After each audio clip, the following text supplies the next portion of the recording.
एक समय की बात है। गांव में एक बड़ा ही भोला भाला भिक्षु रहता था।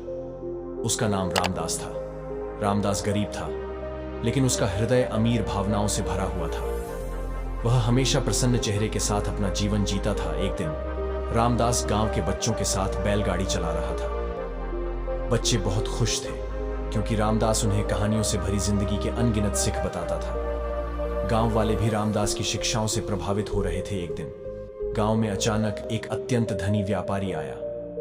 वह गांव वालों के सामूहिक सामर्थ्य को देखकर हैरान था और उन्हें और अधिक धन और शक्ति की तलाश हो रही थी। उस व्यापारी ने रामदास को देखकर उससे मिलना चाहा और उससे पूछा, तुम इस गरीबी में खोए हुए कैसे हो सकते हो? तुम्हें और बेहतर जीने का हक होना चाहिए। रामदास मुस्कुराया और उत्तर दिया, मेरे पास विशेषज्ञता और सुख भरी आत्मा है, जो मेरी धन धान्य को बढ़ाती है।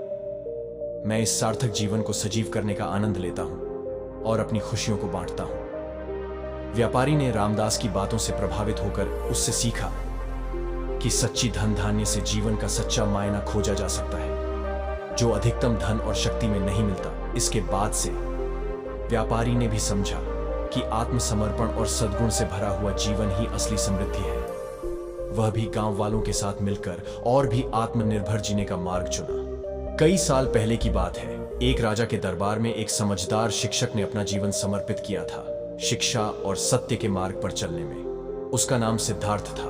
राजा को इस गुरुकुल में अपने पुत्र को शिक्षा प्राप्त करने का निर्णय लेने में रुचि हो गई। सिद्धार्थ ने राजकुमार को नैतिकता, ध्यान और सांघिक शिक्षा में प्रशिक्षित किया। राजकुमार ने उसकी शिक्षा को गहराई से समझा और उसके उपदेशों का पालन करते हुए उच्च नैतिकता की ओर बढ़ता चला गया। एक दिन जब राजकुमार शिक्षा के विभिन्न पहलुओं को समझ रहा था, उसने अपने गुरु से सवाल किया, जीवन का उद्देश्य क्या है?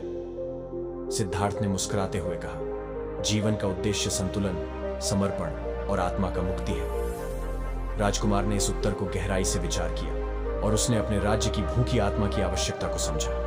एक रात वह सभी सुख सुविधाओं को छोड़कर संतुलन और आत्मा की खोज में निकल गया। सिद्धार्थ ने वनवास किया और अपने जीवन को भिक्षुक बनाने का निर्णय लिया।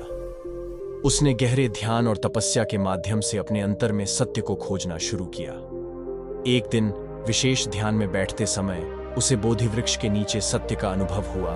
गौतम बुद्ध के रूप में सिद्ध होने के बाद उन्होंने अपने उपदेशों के माध्यम से संपूर्ण मानवता को सत्य, समर्पण और शांति की ओर प्रेरित किया।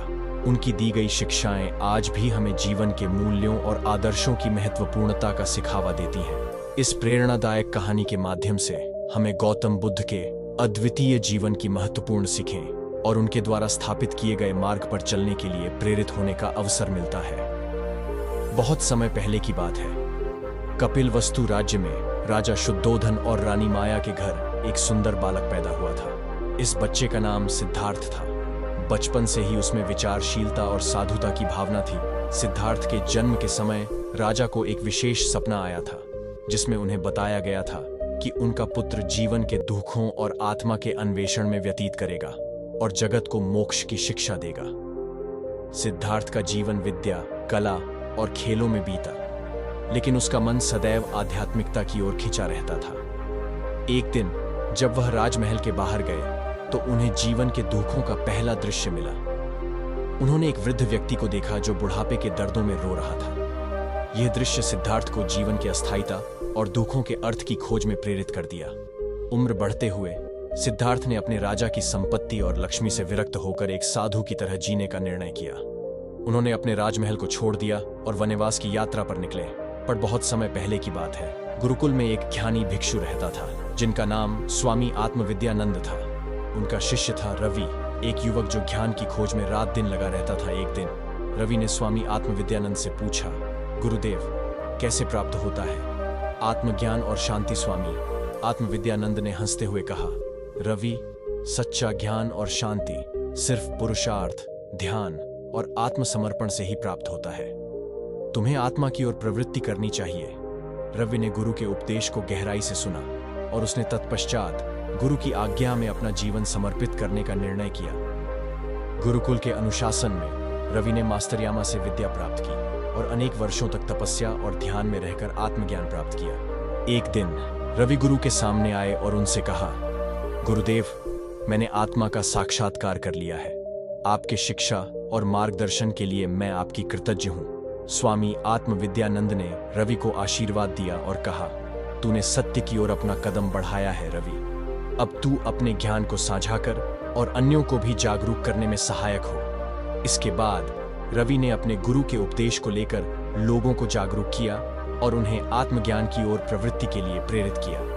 इस प्रकार भिक्षु और उसके शिष्य रवि ने साथ मिलकर ज्ञान के मार्ग पर अपना जीवन समर्पित किया और दूसरों को भी उस मार्ग पर प्रेरित किया।